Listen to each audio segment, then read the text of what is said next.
Little cell phone silence while we're waiting.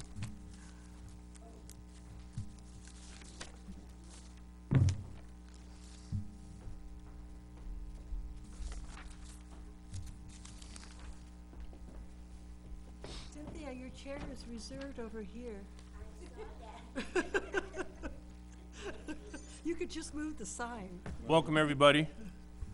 We are here for the Ojai City Council Planning Commission and a special joint meeting. Can we have a roll call, please, Gail? Mayor Johnston, not here. Mayor Pro Tem Haney, Here? Councilmember Blatz, Here. Councilmember Francina, Here. Councilmember Wyrick. Here. Could you please all rise and follow me in the Pledge of Allegiance? And Councilman Wyrick, will you lead us, please? All right. Ready? Begin. I Pledge allegiance to the flag of the United States of America and to the republic for which it stands, one nation, under God, indivisible, with liberty and justice for all. Move approval of the agenda. Second? Do we have a second? Yeah, he said second. No, he approved it. Oh, I'll second. Thank you. Okay. So, the active transportation program is. No, this is Hold the- on, No, hold, I'm not done. Thank you. Rookies is on the top of my packet, and we will move it to the second item. Thank you. And here, we are here to consideration on whether to declare the city council's intent to transition from at-large elections for city council to a district-based elections for city council pursuant to Election Code Section 10010 and Government Code Section 34886. So, Steve, would you, or Steve, or Matthew, would you like to give us a presentation? Yes, thank you, Mr. Mayor Pro Tem. As you stated, the issue, thank you for the introduction. The city attorney, Mr. Summers, will be giving a brief summation of the issues, and then we will be turning over to city council discussion. I am also available for questions as needed. Thank you. Mr. Summers? Thank you, Mr. McClary. Before the council tonight is a draft resolution of intention to consider switching to district-based voting under the terms of the California Voting Rights Act. A little bit of brief background, just to orient those who aren't familiar with the process. The Federal Voting Rights Act of 1965 requires four things to force a district, an entity with at-large elections, which means that all of the members of the body are elected from the entire community, to force a switch to district-based voting. One, that there's a minority group sufficiently large and geographically compact to form a majority of the eligible voters. Two, in a single district. Two, there's racially polarized voting. Three, there is ethnic majority block voting sufficient to prevent minority voters from electing candidates of their choice. And four, that under the totality of the circumstances, the entire at-large electoral system effectively dilutes minority votes. The state Voting Rights Act, the California Voting Rights Act, often referred to as the CVRA, is modeled on that federal law, but strips away two of the four conditions, and thus is a much easier law for plaintiffs challenging at-large election systems to make a case. Instead of those four federal conditions, the state Voting Rights Act, which is Elections Code Section 14025 and forward, provides that a challenging plaintiff can prove a violation of the California Voting Rights Act in an at-large electoral system solely by showing evidence of racially polarized voting and evidence that there is a ethnic majority group that votes differently from minority candidates, minority preferred voters, that is. And the key phrase there is racially polarized voting. Under the Elections Code, Section 14026, Subdivision E, racially polarized voting occurs when there is a difference between the choice of candidates preferred by voters in a protected class and the choice of candidates preferred by voters in the rest of the electorate. And it's often tested by comparing the choices of voters in ethnic minority group at issue and the choices of voters in ethnic majority of the relevant community. And with that state legislation, it sets this much lower burden for a plaintiff to show racially polarized voting and thus to force a city or school district or other entity with at-large elections to transition to district-based elections. For a significant period of time, this law was mostly on the books. But in the last two and a half years, an attorney out of Malibu and a couple of others have made it much more relevant and much more problematic. The main attorney is a gentleman named Kevin Schenkman, and his client, the Southwest Voter Education Project, which has pursued districts, cities, school districts, cities, even a couple counties, all around the state, and sought to force entities that have at-large voting to shift to district-based voting without regard for the character of the communities at issue. He started with the city of Palmdale in a lawsuit that challenged their at-large election system in a community that was 75-ish% Latino and had a 5-white council. That was fairly clear evidence of what the Voting Rights Act is intended to stop, which is ethnic majority voters overriding the preferences of minority voters, and where the voting is decided based on racial lines, or the issues are based on race. Palmdale fought and ended up losing in a published court of appeal decision, and was forced to pay that attorney $4 million in attorney's fees, and had spent $3 million of its own money to fight the fight. So it was a $7 million expense. Palmdale's the largest city, but it was quite a lot of money. After that, the legislature added a new provision of law, Elections Code Section 10,010, that provides cities that wish to transition or are forced to consider it a safe harbor process to make the transition to district-based voting in a way that can avoid the kind of expense suffered by Palmdale, but if they do so quickly, and if they do so upon submission of a letter alleging racially polarized voting. That process is what we are in now. The city of Ojai has received such a letter. It is available from the city clerk if you desire it. The letter was received earlier this year on September 4th, and that letter starts a 45-day process for the city council to consider whether to transition, and by that I mean whether to start the process of transitioning.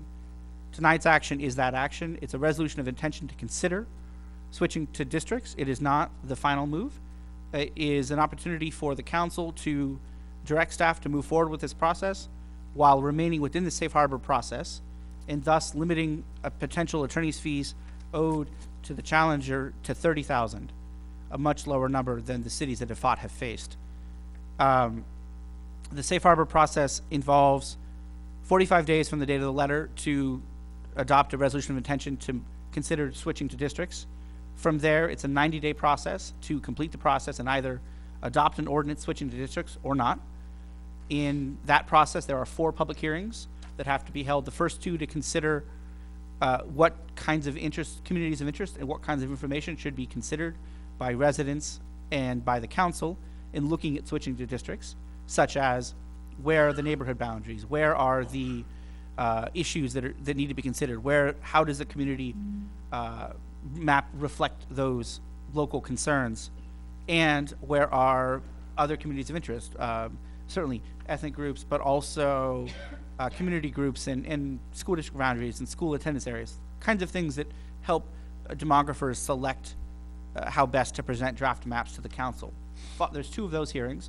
Following that, there are 2 hearings on what draft districts maps should look like. The council will be will have a demographer develop a couple of maps for the council to consider, and then at public hearing, the council can make the final decision to adopt an ordinance switching to district-based elections. That choice remains the council's choice. That the action on the agenda tonight is to start this process, not to finish it, and thus not to make the final decision. In addition to that, staff recommends that the council direct staff to analyze these issues in great detail. As is perhaps evident, this is a very forced, quick process the legislature forces the city to go through. Ojai is not alone. Several hundred cities around the state and around the city school districts and other special districts have gone through the same process in this same compressed timeline. And it's a attempt by the legislature to be helpful, but it is not easy, and it is not, it doesn't give us a lot of time So the second ask tonight of the council is that they direct staff to complete that detailed further analysis of the facts of the city's past elections to assess whether there is a strong basis to decide that no, this isn't the right choice for Ojai. The implications of district-based voting are not the right choice for this community with our very small size. A couple of further points, and then I'll turn back to the council. In the past, we had seen these kinds of demands made at cities of much larger size, 100,000, 500,000, 50,000 population. There had been a barrier below which the plaintiffs had not gone. That was 10,000 residents. With the latest round of letters sent out in early September, that barrier was broken, and a number of small cities, both in Ventura County and elsewhere in the Southland, had been subjected to this process. To date, only three cities have litigated. 2 have lost, 1 hasn't yet lost. Of those 3, Palmdale I mentioned before, spent $7 million and lost. Santa Monica just had their trial conclude, the live testimony portion of their trial concluded earlier this month. It is now in the final briefing stages before the trial court down in Santa Monica. They have spent $5 million to date and haven't yet seen if they've won or lost. As is evident, they have a greater amount of resources, and it taps into their ability to fight. Up north, Santa Clara fought and lost and spent a couple million doing so. I don't have the exact numbers. And a few other cities have sought to reject it and haven't yet been sued. Particularly of note is Huntington Beach, which is a charter city, and its charter, approved by the voters in the past, directly provides that there shall be at-large elections and an elected mayor, and that allowed Huntington Beach to make the credible claim that their voters had previously approved the system. It remains to be seen if that succeeds. That issue hasn't yet been litigated. Thus, mindful of that, nearly every city except the ones I've mentioned has made the switch within the safe harbor period in order to cap their potential expenditure of city resources that would be paid to the plaintiffs at that 30,000 cap if you stay within the safe harbor. The last point, just for folks to be aware of, is that nothing discussed tonight will affect what is on the ballot in 2 weeks. The November 6th, 2018 elections remain the same. Any decisions made about switching to district-based voting would not take effect until the 2020 election. And the way this process works, no member of the council who was on the council at the time the switch is made is deprived of their seat. It is possible that you end up with a district with 2 members of council in that district. Neither has to leave office right away. When their term is up, then running has to be made. But no one is, the voters' choices are not rejected in electing who is on the council. Those choices stand. So too will the voters' choice in 2 weeks about whether to retain the directly elected mayor or not. That will stand. The Voting Rights Act does permit a directly elected mayor to be elected at large if approved by the voters, and that will is not undone by this process. The council will respect what the voters decide in the election this year on whether to retain the directly elected mayor and whether to set that term at 2 years or 4 years. I'm available for any questions. Chair Henney? Yes, sir. Would it be fair to conclude from your remarks that the issue of aspects of small city under 10,000 could well, that category of city that's recently been brought into this could well involve a number of issues distinct from larger cities that have yet to be litigated and simply case law is silent on? Correct, very much so. And that issue set would include the fact that in small cities, elections tend to be driven by hyper-local matters. As we well know, it's about what happens on Main Street or Signal Street, not about what's happening in a far-off city hall, as is the case in Los Angeles with 4 million people. I don't want to get into enumerating the issues, but just yeah. that is an issue of unlitigated Correct. The cities that have been litigated have case been law much with larger. respect to the special circumstances that may in fact impact small cities alone. Okay. All right. Well. Yes, and that's one of the aspects that that staff plans to look at in the coming weeks. Mr. Chair. I've got a couple of questions. One is, if the council tonight elects to do nothing, what is the downside of that? If the council tonight elects to do nothing, then the council faces the risk of the plaintiff's demand letter turning into a formal lawsuit, and then defending said lawsuit. That defense can get expensive. And if at the time that they were to sue us, if they were to, because the burden is going to be on them, and we are a small town, couldn't we then resolve the issue at that point? Yes, that is possible. The reason why staff recommends making this step tonight is because at that time, we would no longer be within the safe harbor protection capping attorney's fees at that 30,000 level that they're capped at if we stay within the safe harbor. Okay. The $30,000 cap on attorney's fees, is that still determined by the court to be reasonable? Yes, It's not an automatic? It's not 30,000? automatic. They have to provide evidence of having incurred that amount in the initial analysis that led to the filing of the letter. That particular issue hasn't been litigated much yet because of the amount of that 30,000 versus the amount that wouldn't be necessary to litigate it. However, I'm aware of at least one city that is considering that exact question of litigating the demand for 30,000. If that suit is filed, I'll report back. So the risk that we have is a potential lawsuit that then they would have to bring against us as a very small city. And at the time they brought that lawsuit, we could settle it by doing exactly what we might be doing tonight, except we wouldn't have the $30,000 cap. But it's hard for me to believe even an outfit like the people that have brought this letter to us have incurred $30,000 worth of attorney's fees at this point. To date, we have seen in other cities, they'll submit analysis that shows that they've spent between 50 and 60,000 on demographers to get to the stage. It is not entirely clear that they're not being disingenuous in submitting those invoices, but to date, that issue has not been litigated. So if we don't adopt the resolution tonight and we move forward with what we're calling a resolution to consider going to districting, and at the very end, we decide not to, then they can then seek more than $30,000 in fees? Yes, Just as though we did it tonight. that is correct. And during this period of time, which you said was 90 days, 90 days from today through. it gives us an opportunity to take a look at the demographics of our city when it comes to voting and ethnic locations and things like that, to see whether we believe there's any even rational basis for a district change, correct? Exactly. The additional time provides time to remain within the protection of the safe harbor, but further analyze Okay. all of the issues that justify the final decision, or that go into the council's final decision. Okay, thank you, I have nothing further. So Matthew, I just want to clarify, the reason to pass the resolution is to to finalize a cap of $30,000. Either way.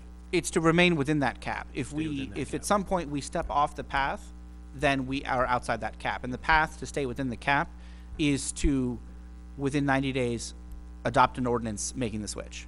But we are, if the council tonight adopts the resolution to consider switching, that doesn't foreclose later changing your mind.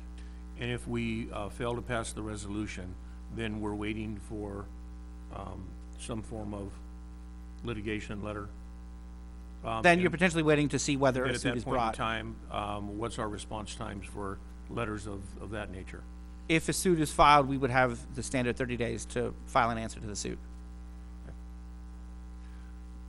What do you recommend? One last question. Are the cities the only agencies in the state that are being required to go to No. this type? So can you clarify that for the public? Yes, of course. The agencies that have been subject to this have been largely any agency that's local government, so cities, school districts, special districts like water districts or sewer districts, those kinds of things that have at-large voting, meaning that they have the members of the elected body elected from the entire community, rather than by district, as is the case with Congress. In particular, we have seen cities and school districts have been the two main entities that have been dealing with this problem. Other questions? I have a question. Okay, I want to be clear. The 30,000 cap, what's the 30,000 cap for, actually? The If we do $30,000 everything if we comply, what's it for?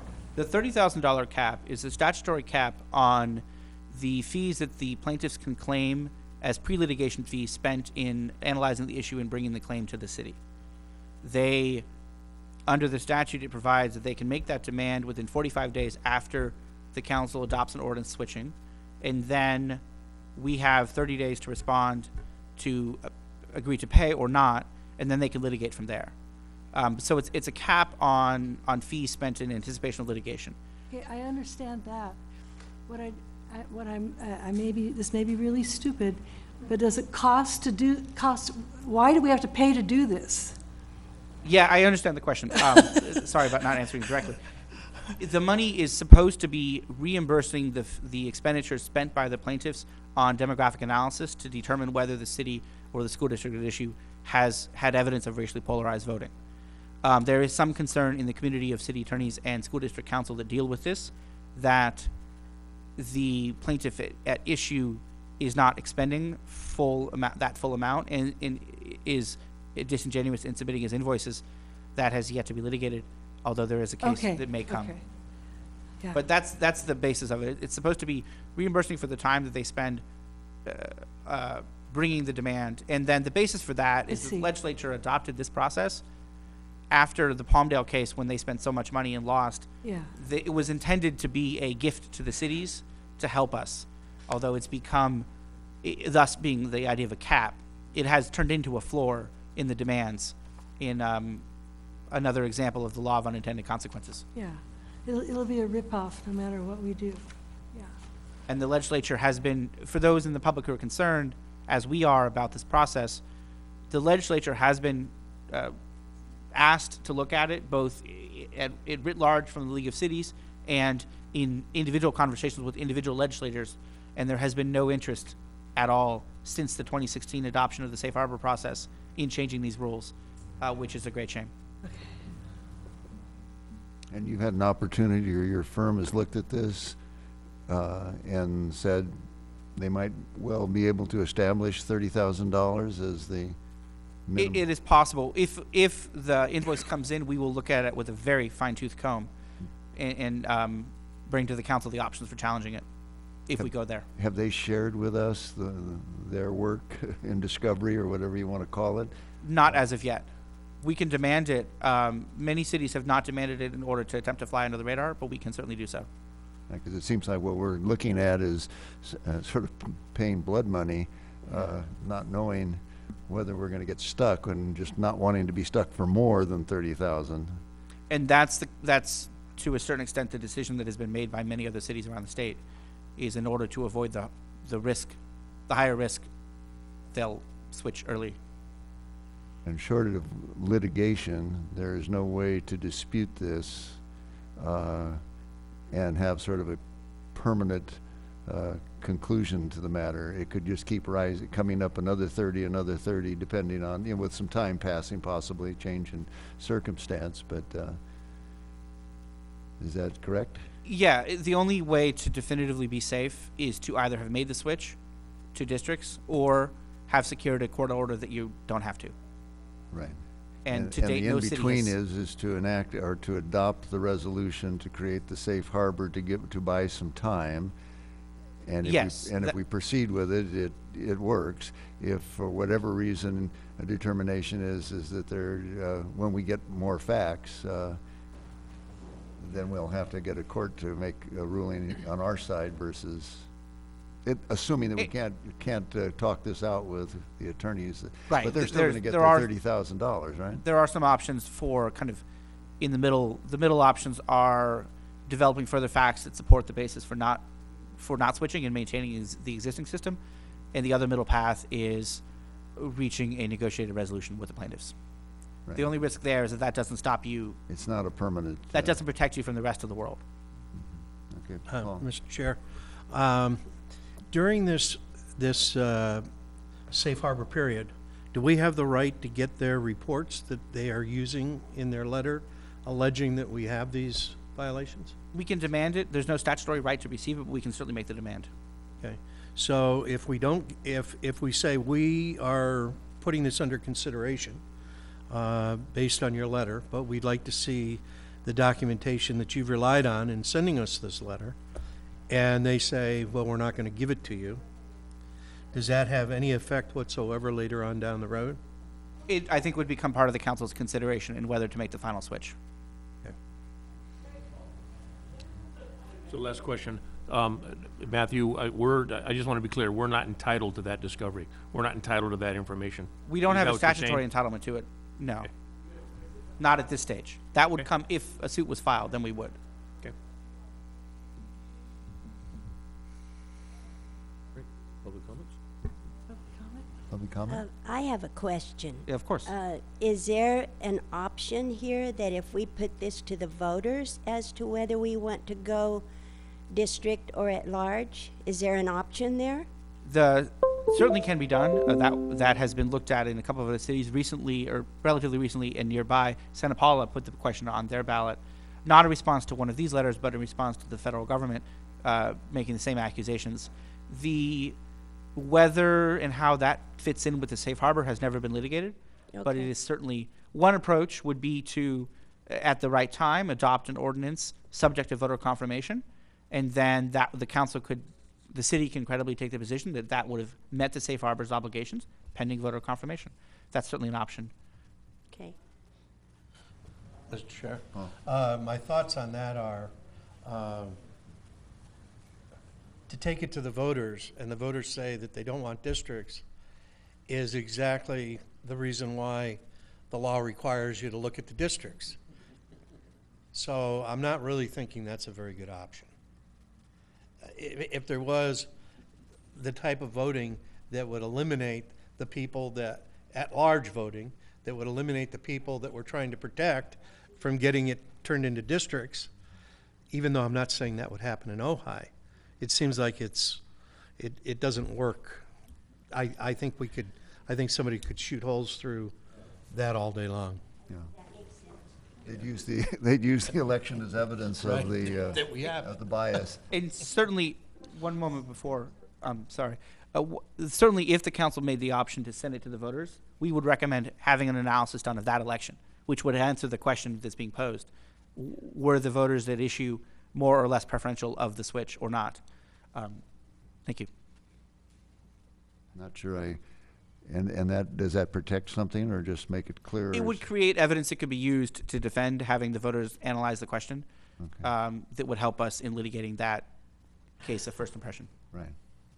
But then puts us beyond safe harbor and we're still in litigation, right? That's true Okay. too. Yeah. Yeah, Dale. I'm curious, do you know if our school district, which I think it would apply more to them than to Can you speak our in the city? microphone? I'm sorry. Do you know if our school district is affected by this, since it would seem to apply more to them than to our city? Do you know if that's affected them? I am not sure if the school district has received a letter as of yet. Certainly, I know they have at-large elections and they're vulnerable to that same risk, but I'm not sure if they've received one yet. Yeah, they're more likely to get hammered than the rest because of the boundaries are substantially greater. Okay, are there any more comments or questions of our staff? Okay, then we will continue with some public comments here. I have Chris Hilger, come on down, or come on up. Chris Hilgers, 704 Park Road, Council and Mayor. As a layperson just reading it on the little internet thing, it almost seems like for a small town that we live, it's almost a form of extortion or blackmail for a small town that probably only has 2,500 voters. And I don't possibly see how, unless I might be wrong, but I don't possibly see how you could ethnically divide people in town as to know where they are without gerrymandering some districts would be absolutely crazy. As an example, I know a very good Norwegian and a Swede and a Lithuanian, and the Lithuanian particularly would love to have his area gerrymandered for him because he says he always loses in elections. So I just think that we need to do more things, and I think that the state is off on the wrong foot here because what they're doing is they're balkanizing the voters, and I know there's a need for some of these in some places, but I just don't think the shoe fits in Ojai. Thank you. Okay, thank you. Lenny? Do you know what's going on here? Mr. Mayor, Pardon me just one second. What? do we know what's going on here? Is this supposed to be happening? Oh, the screen down below? Yeah. Pardon me just one second. I mean, it was doing all kinds of stuff. We can shut that off if that's distracting. They're behind Okay. closed doors. Yeah, okay. Close your eyes and just listen. Just ignore it. Okay, Lenny. They heard you. Good afternoon, Leonard Clay, 412 North Fulton Street. Although I am an attorney, I know very little or nothing about election law, certainly infinitesimally far less than Mr. Summers, and probably far less than you each do, having met in closed session several times over the past month or so about this issue. So I share these thoughts for you to all to do with as you deem appropriate. First of all, it seems to me that you have to vote yes this evening for no other reason than it buys us some time to get more information and figure out what we want to do and educate the public about what's going on, so the public can at least participate in this process. In terms of questions that I had, one was whether or not any city our size has been sued, and Mr. Summers indicated that the letters have gone out. And I'm curious as to whether anybody's bowed down in a small city under 10,000 has said yes to this yet, or are they all pondering still? A number of small cities have made the switch. Not all of them have. The time hasn't passed for all of them to yet make the choices. Some earlier made the switch in the 10 to 30,000 size. Many of those in that range have made the switch. The ones below 10 that are recently in the current batch are in the same time process we are in now. We expect some of them to make the switch, although they're still in the process. And none of them have yet been sued. The lawsuits have been larger size to date. And related to that, my thought was whether it would be possible to get together with some of these small cities who are being threatened and conduct as much as possible a joint defense. There'll be some things that are very different for each city, but some of the costs of litigation will be the same, and the first case will be the test case. Does it apply to a city of 5,000 people, or 5,000 voters? So that's one thought on how we might save some money if we decide not to go forward. And the size of our city is related to one of the critical questions, which is, can you carve out a Hispanic district that would have a large enough minority that it would better their chances of winning? And just asking the question here seems awful stupid. The other key part of this is whether or not there's been racial polarization in our voting. And one of the reasons to vote yes tonight is to make the demand, even though we're not legally entitled to it. Why are you accusing us of being racially polarized in our voting? What?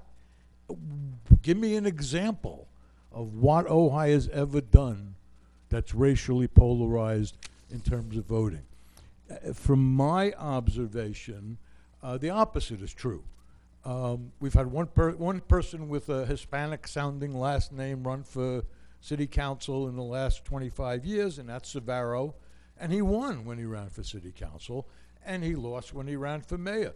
50-50, from my perspective, is a great percentage of winning. So how is there racial polarization when he won?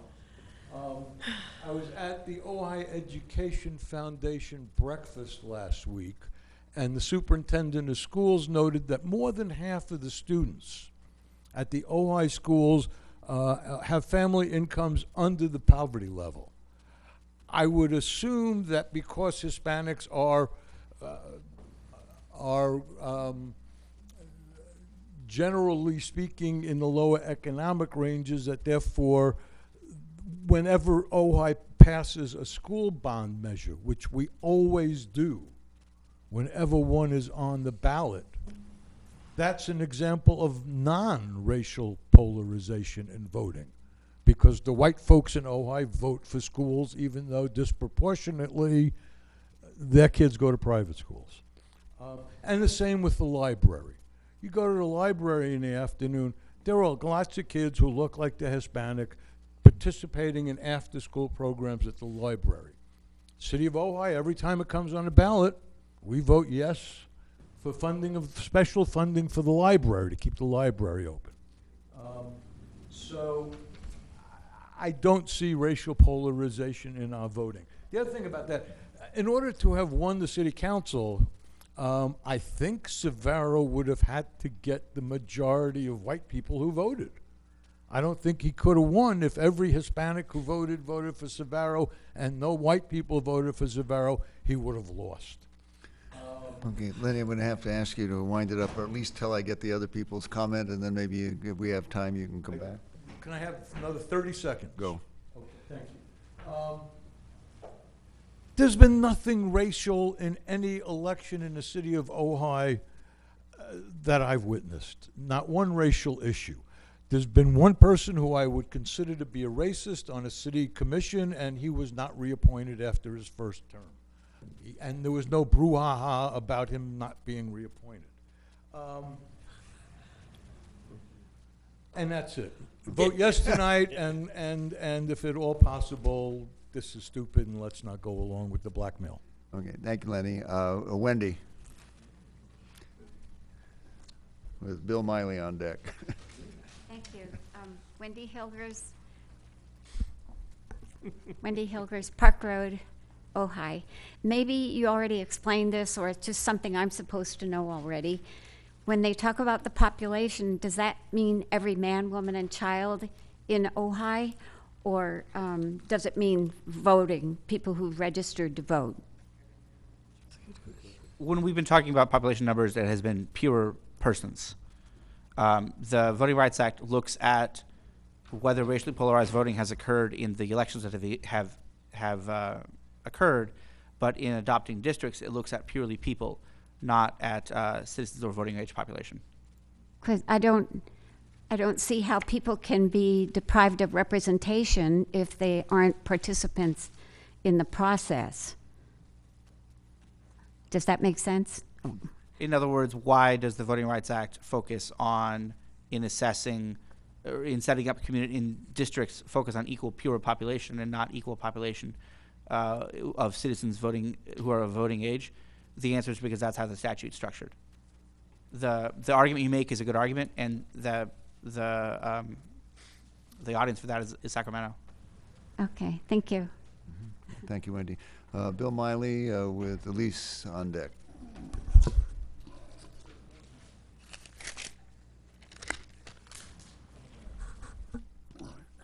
For the record, my name is Bill Miley. I've lived here a long time. I have read the administrative report. I've read the League of California Cities report. I've read a lot of website comments and reports, and we're in a lot of trouble. Also know about Santa Monica, what Matthew mentioned. So what do we do? The risk of going to court is extreme. Time, energy, and then greatly a lot of cost and the penalty. This group of people have, in my opinion, the Southwest voter registration, the way they're doing that, they have a legislative given gold mine here, and they're aggressively going after court costs. The legislature seems to have erred in not including legislation for small cities to be considered for special consideration. But that doesn't help us. Mission Viejo city attorney has an idea. We'll do weighted voting, he said. We'll give, if you have 4 council people, you get 4 votes, and you can apply all of them to one individual. That would make it maybe more equal, I guess.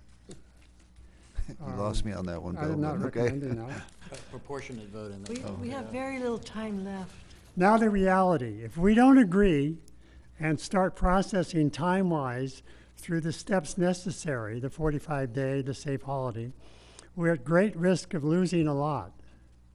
I urge your council to be safe and commit to the letter of agreement to create district voting with an at-large mayor, so at least we have one elected position that cares for the entire city. Not that individual districts won't, but they're going to be lobbied by the 1,500 or so people that represent him.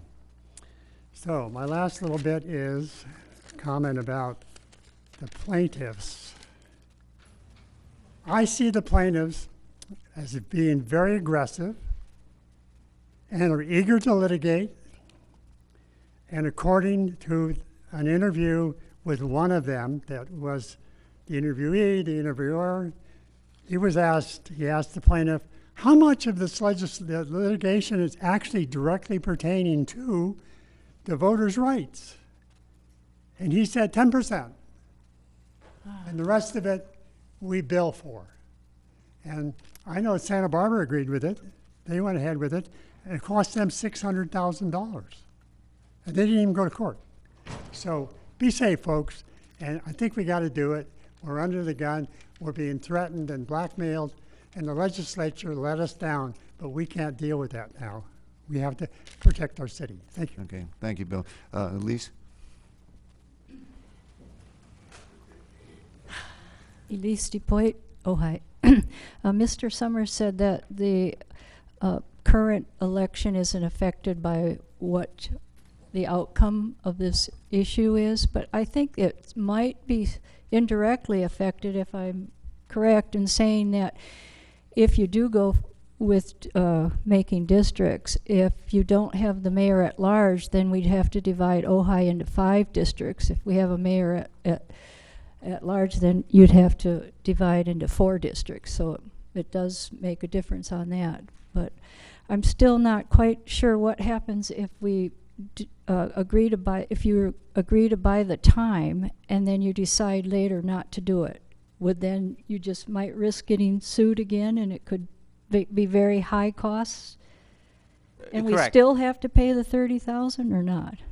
If the city decides not to make the switch on the basis of evidence justifying that decision, then the city we would expect to make a public defense of that approach, and then that should deter a suit. But if one is brought, then that's the risk, is defending a suit if brought, at which point the expenses could well exceed $30,000. So it seems like we have to go forward with buying the time and then go from there. Yeah. That makes sense. Okay, thank you.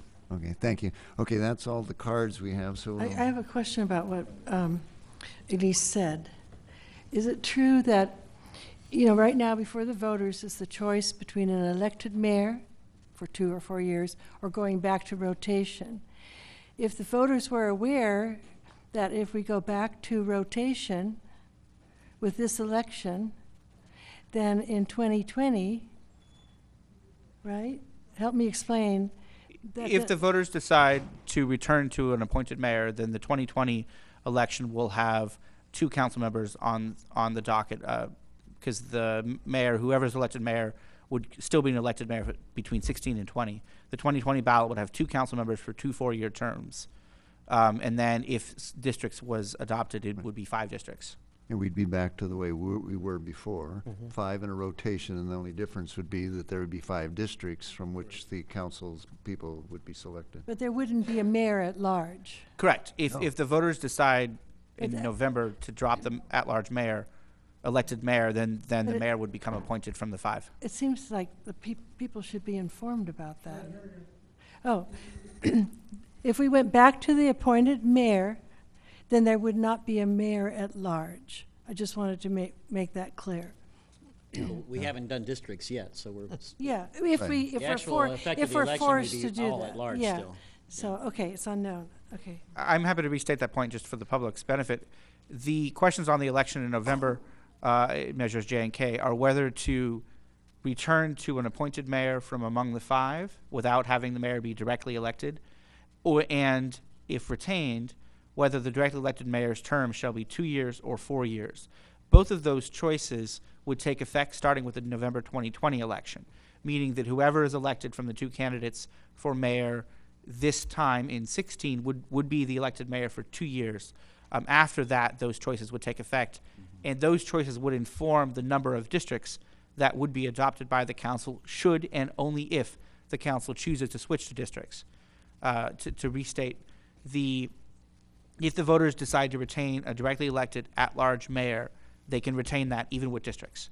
It would be 4 districts instead of 5. In that aspect, the voters' choices are respected. Okay. Well, okay, we do need to act one way or the other this evening, and we've got a joint meeting coming up. Paul? Mr. Mayor, I'd like to make a motion that the city resolve that it declares an intent to transition from at-large elections for city council to district-based elections for the city council pursuant to Elections Code Section 10010. Okay, we have a motion. Do we have a second? Yes. Randy? Member Johnson? Yeah, well, okay, we have a second. All right, discussion? Yeah. Bill? I was wondering if I could suggest a friendly amendment to the text of the resolution. That's the point of your motion. And that is just really to render internal consistency. And I would like to suggest on page 2 of 4, attachment A, under the 4th whereas, that the first sentence, instead of reading as it is, stated that it be changed to say that the public interest would be better served by considering a transition to a district-based electoral system, rather than the way that it reads. And Where are you looking? on the 4th whereas, on attachment A, page 2 of 4, Yeah. the first sentence, I'm suggesting that it read, with the advice of the city attorney, comma, that the public interest would be better served by considering a transition to a district-based electoral system. Okay, is there any issues with that language, Mr. Summers? No, that language would be fine. Okay. I'm more than willing to amend my motion to include that language. And then I have one other suggestion. Okay, let's take the first, wait, is it to amend the amendment, or? No, it's to okay, add okay, another then amendment. if there's no objection to the First Amendment, it'll be incorporated. Bill? My other suggestion would be that in section 2 of the therefore be it resolved on page 3 of 4, the council is voting to direct the city clerk, city manager, and city attorney to work with consultants as needed to provide a detailed analysis and for the purpose of preparing a draft map. What I'd like to suggest is that we add further language to say, after the as needed, to further investigate the history of voting in the city of Ojai and to investigate the feasibility of districting, and then continue with the sentence as it reads. City Attorney? Any get that? issues with that? No, that language is fine. Okay, Okay. that's it. Is there a second? Second? Okay, moved and seconded to amend? And that's fine, and I have one further amendment to my own motion. Okay. I want the motion to include that we attempt to discover whatever documents were used by the law firm approaching us, in which they claim they have evidence that we have a situation that requires us to do districting. Okay, I'll second that one. Okay, is that? Agreed. Agreed? Any objection to that? If not, okay, that is motion. Okay, we'll vote on the main motion. Will the clerk call the roll? Are there any other amendments? We're good? Okay, please call the roll.